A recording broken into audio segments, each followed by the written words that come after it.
2027 विधानसभा चुनाव के ठीक पहले अखिलेश यादव की ताकत 1000 गुना बढ़ने वाली है, क्योंकि प्रतीक यादव अब अखिलेश यादव के साथ आ रहे हैं और प्रतीक यादव अब अपर्णा यादव से तलाक लेने जा रहे हैं। पूरी जानकारी आपको बताऊंगा। नमस्कार, मैं नवीन कुमार नंदन। अखिलेश यादव ने 6 महीने पहले अपने भाई प्रतीक यादव से बातचीत की थी। अखिलेश यादव ने प्रतीक यादव से कहा था, बताओ तुम भारतीय जनता पार्टी में हो, तुम्हारी बहू भारतीय जनता पार्टी में है और हम लोगों को खासा नुकसान हो रहा है। समाज के लोगों को हम लोग अपने पक्ष में नहीं कर पा रहे हैं। समाज के लोग ये बोलते हैं कि अखिलेश यादव अपने घर को नहीं संभाल पाए, अपने भाई को नहीं संभाल पाए, तो उत्तर प्रदेश को कैसे संभालेंगे। प्रतीक यादव ने कहा था, अखिलेश यादव भैया, मैं आपके साथ पहले भी था, अभी भी हूं और आगे रहूंगा, लेकिन मेरे सामने एक मजबूरी है, एक बाधा है। वो बाधा कोई और नहीं बल्कि अपर्णा यादव हैं। अखिलेश यादव ने कहा कि जाओ तुम अपने भाई, अपने बहू से बातचीत करो, मतलब प्रतीक यादव जा करके अपने बहू अपर्णा यादव से बातचीत करें।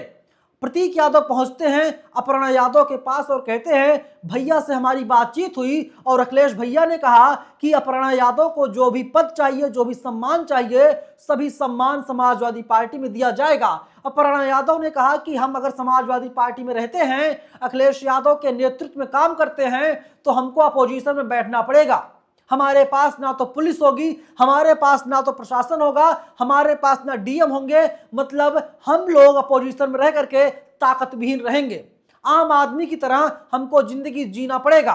तो प्रतीक यादव ने कहा, वक्त बदलता जरूर है, वक्त बदल जाएगा, लेकिन अपर्णा यादव को ये सारी बातें रास नहीं आई और यहीं से खेल शुरू होता है तलाक का। बताया जा रहा है कि 1 महीने से अनबन लगातार चल रही थी प्रतीक यादव और अपर्णा यादव में। अभी आपने देखा अपर्णा यादव ने किस तरीके के बयान जारी किए थे OKGMU वाले मामले में, आप सब लोग जानते, खैर उस पर मैं चर्चा नहीं करूंगा। अखिलेश यादव अपने भाई प्रतीक यादव के टच में लगातार थे। और एक बात और जान लेना चाहिए, एक दिल्ली के यादव जी हैं, पहले ठेकेदारी प्रथा के तहत काम करते थे, असिस्टेंट प्रोफेसर के तौर पर वे लगे हुए थे। वे घर में फूट डालने की कोशिश कर रहे थे दोस्तों, लेकिन अखिलेश यादव ने उनसे भी अपना नाता तोड़ लिया। मैसेज करते अखिलेश यादव के पास, अखिलेश यादव जी जवाब नहीं देते हैं। यादव जी का आप समझ गए होंगे मैं किसकी बात कर रहा हूं। वो आदमी लगातार अपने चेहरे को चमकाता रहता है और पहले खबरें आई थी अखिलेश यादव के लिए, वो आदमी भाषण भी लिखता है, लेकिन ये बात पूरी तरीके से निराधार है। हमारे सूत्र बताते हैं दोस्तों कि मेन वजह यही है और अब प्रतीक यादव अखिलेश यादव के साथ आकर के काम करेंगे। अखिलेश यादव ने प्रतीक यादव से कहा था कि देखो भाई, अगर तुम आ जाओगे पार्टी में तो हमारी सरकार उत्तर प्रदेश में बन जाएगी, मैं तो मुख्यमंत्री बनूंगा और आप जो पद मांगोगे तो पद आपको मिल जाएगा। वैसे भी कहावत उत्तर प्रदेश में बहुत ज्यादा फेमस है, समाजवादी पार्टी की जब सरकार होती है तो 2.5 मुख्यमंत्री होते हैं। कितने? 2.5 मुख्यमंत्री। हालांकि अब वो तो दुनिया में नेताजी है नहीं, नेताजी नंबर 1 पर, नंबर 2 पर अखिलेश यादव जी, नंबर 3 पर मतलब हाफ CM चाचा शिवपाल। और वही फॉर्मूला यहां पर भी लागू किया जाएगा। यहां पर 2.5 नहीं बल्कि 3 मुख्यमंत्री उत्तर प्रदेश के हो जाएंगे। अगर समाजवादी पार्टी जीतती है, अखिलेश यादव नंबर 1 के मुख्यमंत्री, शिवपाल यादव नंबर 2 के मुख्यमंत्री, प्रतीक यादव नंबर 3 के मुख्यमंत्री। हो सकता है किसी को डिप्टी CM भी बना दिया जाए दलित समाज से, या फिर जो है किसी कुर्मी को या किसी लाला को या किसी ठाकुर को या किसी ब्राह्मण को, जैसे माता प्रसाद पांडे को बना दिया गया विधानसभा में नेता प्रतिपक्ष। ये सारी बातें बहुत रास आ गई प्रतीक यादव को। प्रतीक यादव ने कहा कि घर की भेदी लंका ढाई यही होता है। अखिलेश यादव ने हामी भरी और अपने घर के लोग ही नुकसान पहुंचा रहे हैं। दोस्तों, आपको एक चीज याद होगा, आप अतीत के पन्ने को पलटिए। अतीत के पन्ने को जब आप लोग पलटते हैं तो ये पता चलता साथियों कि अखिलेश यादव की हार इसलिए हुई थी क्योंकि चाचा शिवपाल यादव ने समाजवादी पार्टी का साथ छोड़ करके एक नई पार्टी का गठन किया था। मतलब जब अपने ही लोग छोड़कर चले गए तो आदमी कमजोर पड़ जाएगा। रावण क्यों मारा गया आप जानते हैं? घर की भेदी लंका ढाही। सोने की लंका क्यों जली? अखिलेश यादव के पास सोने की लंका कभी थी ही नहीं और होगी भी नहीं। मतलब किसी नेता के पास सोने की लंका नहीं होगी दोस्तों, ये बहुत क्लियर चीज है। मतलब जब सोने की लंका नहीं बच पाई तो फिर अखिलेश यादव हो या कोई और हो तो उनकी क्या ही बात की जाए, तो समझना पड़ेगा। और अब जो है कि प्रतीक यादव ने तलाक की बात कही है और प्रतीक यादव ने साफ तौर पर यह कहा है साथियों कि ये अपर्णा यादव घर को बर्बाद इन्होंने कर दिया और ना जाने किन किन शब्दों से नवाजा है अपर्णा यादव को। और मैं एक लाइन में अगर आपसे पूछूं कि आप बताइए अपर्णा यादव की राजनीतिक हैसियत क्या है, आप बता पाएंगे? कितना वोट बैंक उनके पास है? 0 बटा सन्नाटा। यही तो सच्चाई है।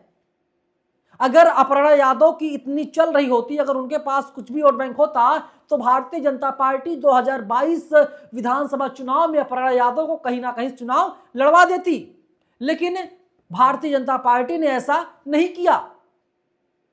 और अगर मुलायम खानदान नाम हटा दिया जाए अपर्णा यादव के नाम से तो अपर्णा यादव की कोई पहचान है ही नहीं।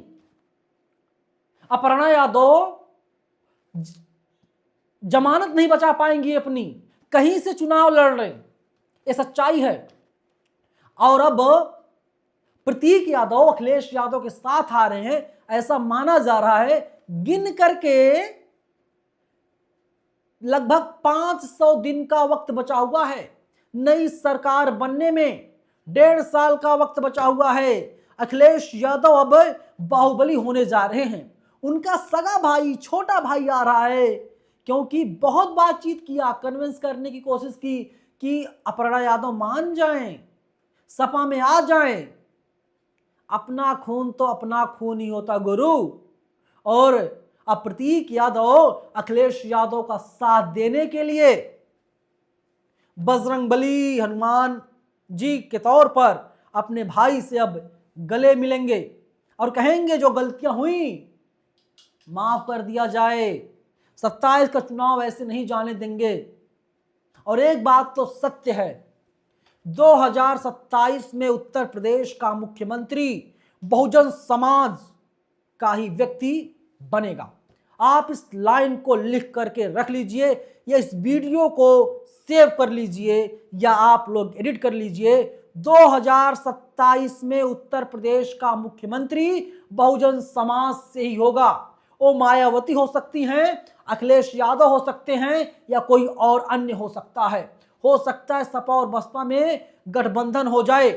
बीएमसी का चुनाव हुआ मुंबई में और अखिलेश यादव का बयान आया, भारतीय जनता पार्टी को हराना मुश्किल नहीं नामुमकिन है, क्योंकि उनके पास पूरा सिस्टम है और जब उनसे बेहतर सिस्टम हम लोग बना लेंगे तभी हम भारतीय जनता पार्टी को हरा पाएंगे।